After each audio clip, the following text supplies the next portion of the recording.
Hello, hello, everybody. I am still trying to get the hang of this IG Live. Let's see, we're just going to, hi. Hello, Catalina. All right, I see you, Liz. I'm trying to get you to, there we go. Here, got it. I think I got it. Let's see when Liz connects. Yeah! We're here. Can you see me? I can kind of see you. Okay, let me see if I can get an angle. I'm sitting in the balcony. I see your lovely face. There's just a little bit of a shadow, but I Yeah, think there is, huh? so. All right. Hold on. We're going to make this work. We're gonna make it work. I had trouble logging in. I was like, I had it all set up y no sé qué pasó. Technology. We got to throw in a little bit of adventure. Hey, Patty. Hi, everyone. This is so great. This is the second IG Live I do, and it's always kind of, little like, I hope I do it right. And once I get on, I feel like just so excited to connect with the person that I'm talking to. So it's so good to see your beautiful face, Liz. Igual. So I know I'm kind of in the shade. Is it enough? Can you see my face well enough? Yeah, I think we can see you. It's just a little shadow, but yeah. Good. I think the sun moved in the last few minutes that I've been sitting here. So, well, it's so good to have you on for this IG Live. I know our topic today is self-care for Latina entrepreneurs, which I think is super important. But I want you to just take a minute to introduce yourself to the crowd and the audience joining us. And those that can't join us live, they can see the recording once we post it. So you want to tell us a little bit about who Liz Garcia is first? awesome. I totally will. I see Patty's online with us, and her son just committed to, I think it was University of Colorado. So this is a total side note, because cool. he's a badass basketball player, high school basketball player. And so, Patty, it's good to see you, and congratulations, because that's badass. Okay, so right, we gotta give a shout out to that. Yes. He's been hustling all the decade and a half that I've known Patty. So that's pretty cool. Okay, so I teach women how to be powerful leaders, how to slay their imposter syndrome, and how to master their relationships. And ultimately, the bottom line for me is that I want women, and particularly badass Latina women, to feel good in their bodies, to love themselves, to accept themselves, and to show up in all the goodness of who they are, right, and what their potential is. And so, my ultimate goal is that, one of the things that I say to people is I give people permission to be themselves and to love themselves and to love the life that they've created. And so that's what I do. And so, Rocio, I love you so much, and I'm glad to be here with you. Well, thank you, Liz. I know I was really excited about this chat because I think you bring so much to the table. You bring so much of your authentic self, I feel like, in your trainings, in your coaching, and in your friendship conversations, I think. And so thank you. I really, I'm happy that, just another network of folks that can kind of see you and hear from you. And so let's start. I wanted to kind of, because I was thinking about this, and we see this a lot, right? It's just like this term of self-care. Like we see it a lot, we read it a lot. Like, what does self-care really mean? Because I think and it could mean different things to different people. But if we had to kind of create this common language together and describe, like, what does self-care mean? How would you describe that? So the way I describe self-care is as a series of decisions that we make in our daily life that impact our well-being. Mm-hmm. And so the reason why I say that is because, really every decision that we make, and as adults and as adult leaders, right, and powerful leaders, we make decisions all day long. And, I think it's really important that socially, I love that we've come into having these conversations of self-care. And also, I think it's really easy to think that self-care is something like a manicure or a massage. But the thing is that hi Mia, the thing is that if I think of a massage like self-care, or I think of food, a certain food as self-care, but yet all day I've spent my life making decisions of saying yes to things I don't really don't want to do, and saying no to things that I really do want to do, right? And just constantly living out of alignment, that massage ain't going to do anything for you, because you've already told your body, like, day in and day out, like, what we want really truly doesn't matter, right? And so every moment that we say yes to something and every moment that we say no to something, to me, I see that as self-care. That's awesome. I love that. I think you're right. It's like how we show up, how we answer, how we um just like, and that can mean different things, right? I think it like depends on where we're at within our journey. Like Yep. self-care can look different to Yep. us, right? At different times. And I think right now we're speaking to, community, but also a lot of Latina entrepreneurs out there that could be listening to this talk. And so kind of looking at it from the angle as a Latina entrepreneur, we know that as women, sometimes we carry like a very heavy weight of just other Yeah. challenges, other kind of responsibilities, right? And then as business owners, that adds a whole nother level of commitment, but also joy, I think, in addition to challenges. But if you were to kind of share with us some tips, some strategies around self-care as how you defined it for the Latina Yeah. entrepreneur, can you kind of just walk us through some of those tips and strategies? Totally. So I would take that notion of your decision making and I would take it like one of the steps further, because there's tons of steps we could take, but one of the steps further is I would look at what's the right decision for you right now. And so the thing is, business, like building a business is crazy hard. It's so hard, right? And so like it could be scary too, because it's a constant like dance, it's a constant game of like, how many risks are we going to take today, right? Like how many like, wow, how many steps are we going to take that are new and that are maybe scary and that like, right? And so like that's the game, like over and over again. And I think part of the self-care is to give yourself grace. Like it's really easy to play into like, I made a mistake or I failed, like that type of language. Mm-hmm. I don't even use that language. I don't even use like, I hardly ever say I make a mistake. I like very rarely say I failed. Like when I use that language, I use it because someone else is using it. So I'm using their common language. But to me, I just, at this point, I've trained myself, right? So like part of self-care is that I'm very conscious that I'm retraining my brain and my body, right? To think about how am I going to think about things. So when we think about decisions, right? Like instead of like being in the space of like constantly thinking like this is the right decision or this is the wrong decision, giving ourselves the grace to say this is the right decision for me right now. And even though the right decision for me might change in 2 days, it might change in a month, this is the right decision for me right now, because part of self-care is really learning how to trust ourselves. Mm. Because particularly when we're entrepreneurs, everybody has an opinion, right? Everybody has an opinion and everybody's going to tell you like what their opinion is of what you should be doing and what you should not be doing, right? Yeah. And so sometimes I've gotten to like, I remember when I was younger in my business is 9 years old, but like when I was like struggling with trusting myself, it was kind of like who do I listen to? Like you told me one thing, you told me the complete opposite, you told me even something else, right? And so part of the self-care conversation and decision making is like really recognizing that like you're on a journey of really learning how to trust yourself. Yeah, that is so true. I think that's really key. And it's so hard though, right? Like I think Oh that yeah, it's easier to say like, I'm going to trust myself. I'm going to take that leap of faith. And then we're presented with a situation and what happens, you know? totally, totally. Yeah. Yeah. And I think a big part of that is okay, so like when we look at self-care, right? Like, I talk about this in a leadership context often, but learning to be with that discomfort, learning to be with the discomfort of like intellectually, I know I'm learning how to trust myself. And in the moment, even though I know it in my brain, in the moment when I actually make a decision, I feel really uncomfortable or I feel really scared or the whole time I'm doubting myself.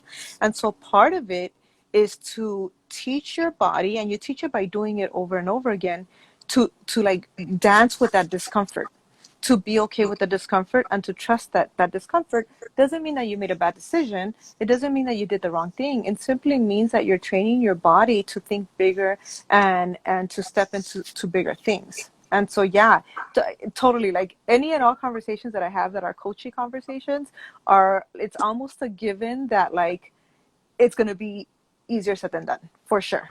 Mm-hmm. And how do you what do you recommend when it comes to, I think celebrating is a Yeah. huge piece of not just the entrepreneurial journey, but also the self-care, right? I think that, Oh yeah.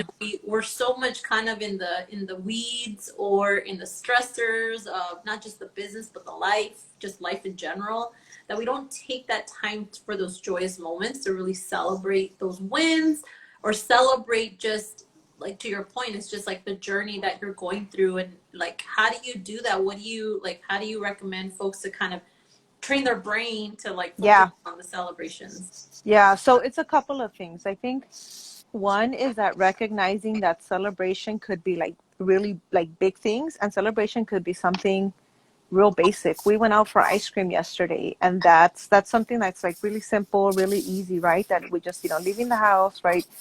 Getting away from my screens, right? We went and enjoyed the ice cream, and so that's part of it. Is like celebration doesn't mean you have to throw yourself a big old party every single time, right? Like let it But be easy, can let it we? be No. small. Oh, totally, like all the way. But I think part of the celebration conversation. Oh, Daisy, I think I owe you a message. I just saw her. Sorry, side note. I think I owe you a message. I'll get back to you. Um, but yeah, so I think absolutely, totally, I'm totally down with like all the big celebration. But I think part of it is that we think that it has to be a big deal. And the other part of that is that I think particularly like one of the things that I've heard a lot with Latina entrepreneurs is this notion of like we want to be humble, right? And we don't want to brag. And so I'm going to challenge you, if that desire to be humble is holding you back from celebrating yourself, I'm going to challenge you to look at what is actually my definition of humble.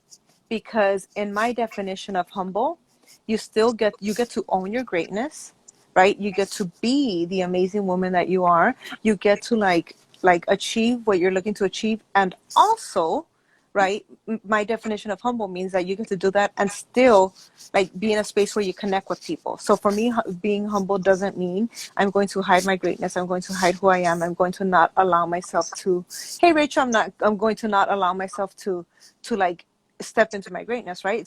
I'm going to allow all of that. And also, chickity check myself, right? Like I'm going to check myself so I don't think I don't put myself in a position where I can no longer connect with other people. So for me, it's about the connection, right? And that's where like the humbleness lies. I love that. Own your greatness. I'm gonna quote you in a future post. Yeah, totally. Like it's okay to say like, think about this. Think about if we think about, um, like if I say to somebody, and if I say to a woman, like, give me 100 of the things that you don't like about yourself, 10 things you don't like about yourself, right? Boom, I can drop that. But can you as quickly and powerfully drop a list of 10 things that you absolutely love about yourself, right? And that's the category that often are like, oh, this is hard, right? Because we're out of practice in that. I totally agree. It's like it's that self-talk, right? It's like Yep, sometimes we self-sabotage, right? I've heard that too because of what we're telling ourselves, and that's really important. And, one of the things I wanted to bring up, I've been remembering and thinking about this is this little image that you show sometimes when I've seen you in kind of trainings or workshops you've done, is this the chutes and ladders uh, totally. board, and I love that image as an analogy. Can you tell us what that means? Yeah, so okay, so if we take it all the way back to like 1985, right? Some of us were like my age, like 7 or whatever back in the day. Some of you were like maybe not even born, right? But like back when we were kids, if you think of the board game Shoots and Ladders, and Shoots and Ladders is a game that like it has a box. I think it's 1 through 100, right? And that like the boxes are like in a row set up like that. And throughout the board game, there are chutes and there are ladders. And so the ladders are like you roll the dice, and let's say box number 3 has the beginning of the ladder, and maybe that ladder will shoot you up to space 10, and maybe the next ladder will shoot you up 3 spaces forward, and maybe the next ladder will shoot you up like 20 spaces forward, right?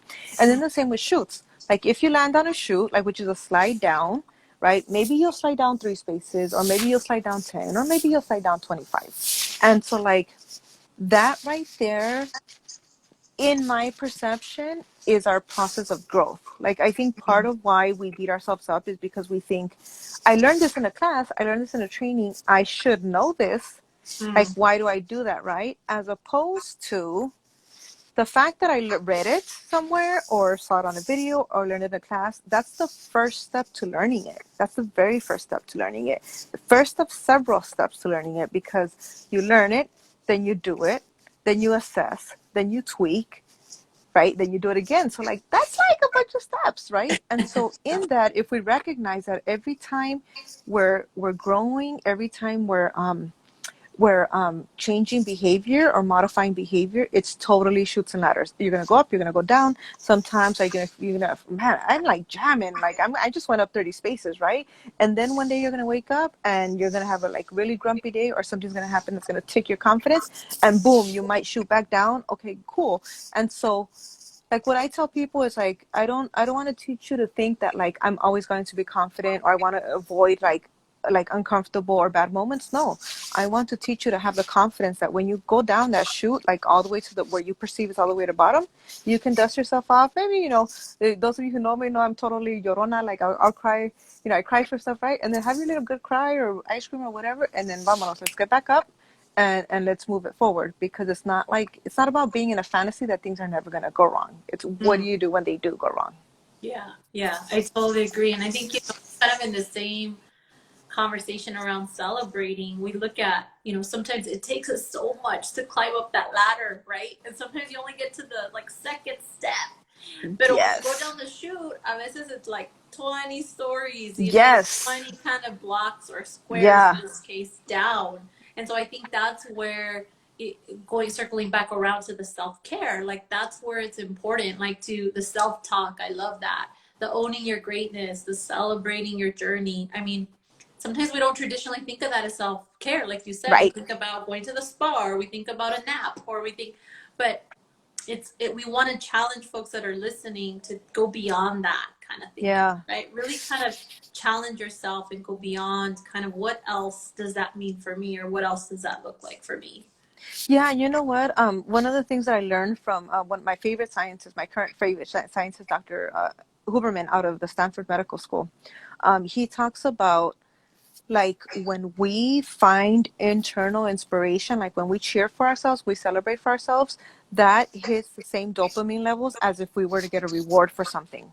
So the people who are more likely to achieve their long-term goals are the people who celebrate themselves along the way, right? And the one thing that hit me when as you were talking right now is that sometimes we don't celebrate ourselves because we're so focused on the external validation. We're so focused on we want somebody else to celebrate us, or somebody else to validate us, or we want somebody else to tell us how great we are. And then it doesn't happen. And then we're so focused on being mad about it, right? And being mad about what you're not giving me or what you're not telling me. And so if we shift that focus and train your brain, right, and train your body, that responsibility is solely yours. Right? Yeah, Rachel said yes, right? That responsibility is solely yours. And so, like, yes, like my friends and my husband, like people around me going to celebrate me, yes, but my focus isn't like they have to celebrate me. My focus is that's a bonus when they do, because I celebrate me first. That is so true, so true. I think it's that patience, right? Having that patience with yourself too, because it takes time. We go back to the journey. It's a process. It takes time. You got to learn how to be patient with yourself, because we're used to, you know, we want everything al instante sometimes, and that's just not how it's going to work. At least it's not, but probably won't be as sustainable, right? If you take your time and you be patient with yourself. Fantasies are fantasies. I love this, Liz. I'm gonna, as we kind of wrap up, I want to hear your kind of final words of wisdom, recommendation. What do you want folks to take away from this conversation? You know, do things like this is like, it's maybe a little bit cliche, right? But straight up, learn to do things your way. Learn what works for you, right? Learn that when anytime you have the moment of I should be doing it this other way, or like this other way is better, is like, really? Why? Who said? Right? Who said, hey Patricia, she said, so refreshing in here, awesome. Like this is like you know, like put this like question in your back pocket, like why?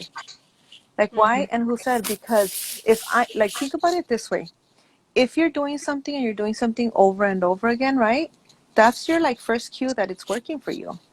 Right? And so if it's working for you, then why are we insisting on judging and questioning ourselves based on what somebody else says is important? So think about that. Think about like the moments when you're saying I should and I have to and I need to. do you really, or did somebody else say that you should and you have to and need to like think of yourself as a like you're an external researcher, right? An external observer to your behavior, and look at your patterns and trust that what you're doing is working for you, right? And yeah, you get to choose if at some point you want to do things differently, cool, but be mindful when you're constantly like disregarding what you know is true for you. And I think that is such a critical piece of self-care, because related to what I started with before, is that oftentimes we think self-care is like, I'm gonna do all these things that I don't want to do because somebody else I should be doing them, and then I think that manicure is going to be a self-care when really I've already beat myself down all day, right? Right. And so like let's just keep it all the way real, what works for you, and let yourself honor that. I love that, Liz. Thank you so much. So do what works for you and honor that. I love that. That's how we're going to leave people with this. Thank you Yes. so much, Liz, for sharing your time with us. To everybody that joined us and everybody that's going to watch Yes. this video, thank you so much. And we hope that you took some nuggets away. And Liz, how do they stay in touch with you if folks want to continue the conversation? Well, we're here. Hey, yo, Faith. We're here. So, what is I just changed my Instagram handle recently, and it is The Liz yeah, Garcia. the Liz Garcia. And I love if anybody has questions while we're closing up, I'm happy to see. I don't know time wise, but as I'm telling my connection, communication. You know what I'm saying. Find me at the Liz Garcia, like the house, like THE, the Liz Garcia. And so I'm happy to be in touch, and I'm happy to answer any questions if you want to shoot them through DM. So high five, Rocio. Good job. Awesome. High five. Virtual hug. Virtual hug. Yes, yes, yes. Thank Yes. you. Yes, yes, Carolina. Carolina. Yes. We are She said. honoring I tuning love in. it. Thank you, Carolina. All right, Liz, thank you so much. We'll see you soon. Awesome. Okay. Night, Bye, Rocio. everybody.